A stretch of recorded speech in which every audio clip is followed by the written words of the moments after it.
Não é algo raro que a fiscalização de trânsito se depare com essa situação: menor de idade na direção do veículo. Até mesmo você talvez já tenha se deparado com algo assim. Está dirigindo seu veículo, olha para o lado e vê uma pessoa jovem, fica na dúvida se essa pessoa é ou não maior de idade, se poderia ou não estar na direção do veículo. O próprio menor sabe que não poderia, e a pessoa que permitiu que esse menor conduzisse o veículo também sabe que não poderia ter feito isso.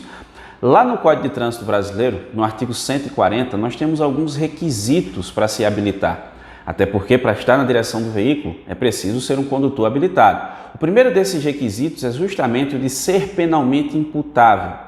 E são considerados inimputáveis penalmente, de acordo com o artigo 228 da Constituição e também lá no Código Penal, em seu artigo 27, os menores de 18 anos. Ainda que tenham sido emancipados judicialmente, não é possível que eles tirem a sua primeira habilitação. Só pode realmente quando tiver 18 anos e poderem responder criminalmente pelos seus atos, já que o Código de Trânsito Brasileiro atribui aos condutores, conforme o caso, evidentemente, responsabilidade criminal por algo que tenham feito no trânsito. Então, o que acontece se o menor de idade for flagrado dirigindo um veículo? Normalmente, esse menor está dirigindo um veículo do pai, de um amigo, de um parente, ou seja, um veículo de terceiro. Então, sendo abordado pela fiscalização de trânsito e o agente da autoridade de trânsito constatando o cometimento da infração por dirigir sem possuir habilitação, vai ser feita a autuação. Não é porque ele é menor de idade que o agente da autoridade de trânsito não vai autuar. Pelo contrário, tem que ser feita a autuação. Essa infração está prevista no inciso 1 do artigo 162 do CTB. É uma infração de natureza gravíssima, a multa é de R$ 880,41, não tem registro de pontuação, até porque a pessoa não é habilitada, e o veículo vai ficar retido até a apresentação de um condutor regularmente habilitado para que possa retirar esse veículo do local. Mas lembra, provavelmente esse veículo ele é emprestado, então existe também responsabilidade administrativa para o proprietário do veículo. Nesse caso, vai ser lavrado um novo auto de infração pelo fato do proprietário ter entregue ou ter permitido que um inabilitado tomasse posse do veículo e passasse a conduzi-lo na via. O enquadramento se dá nos artigos 163 ou 164 do CTB. Qual é a diferença? Se o proprietário estava presente no momento da abordagem, da constatação da infração, autor no artigo 63, por entregar o veículo a uma pessoa inabilitada.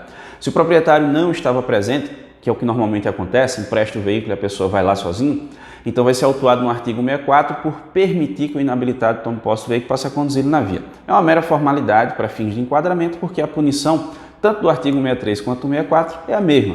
Infração de natureza gravíssima. Se o proprietário for habilitado, serão registrados 7 pontos no prontuário dele. Outra multa de R$ 880,41 pelo fato de ele ter emprestado o veículo a uma pessoa que não tem habilitação. Então essa é a responsabilidade administrativa.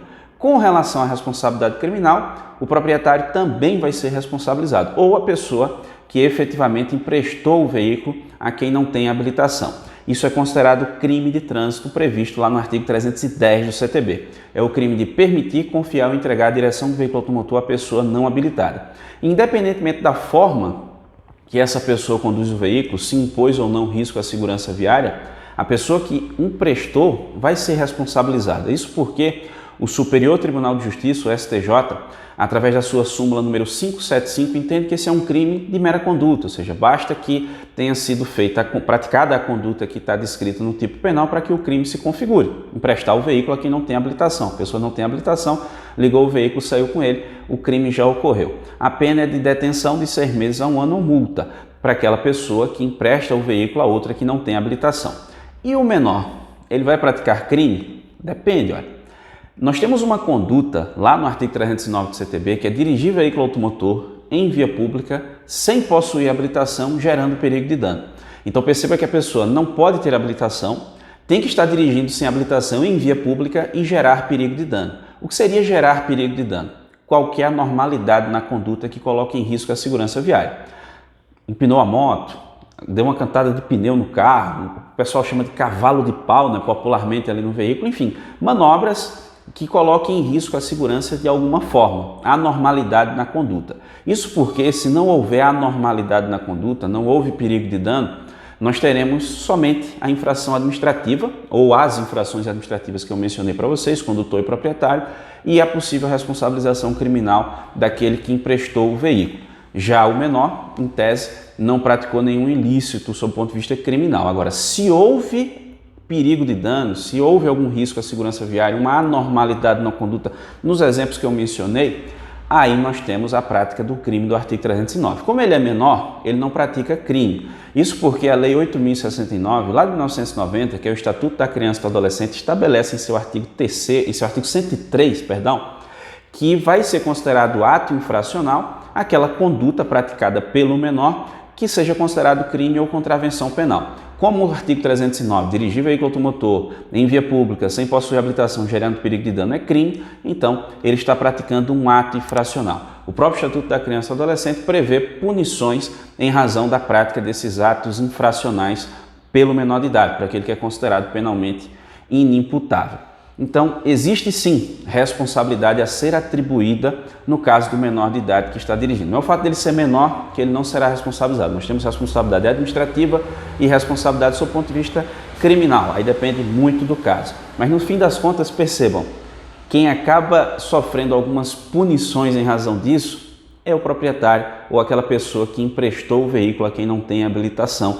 Que nós temos responsabilidade administrativa, multas de trânsito para pagar, pontuação no prontuário, a reincidência gera cassação no cometimento dessa infração no período de 12 meses, gera cassação da habilitação e também a responsabilização criminal.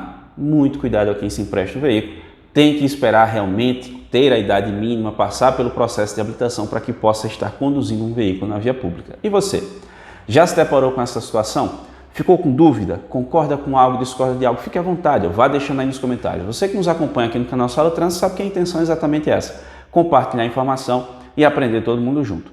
Beleza, pessoal? Eu agradeço muitíssimo a você que me acompanhou até aqui. Um grande abraço e até a próxima.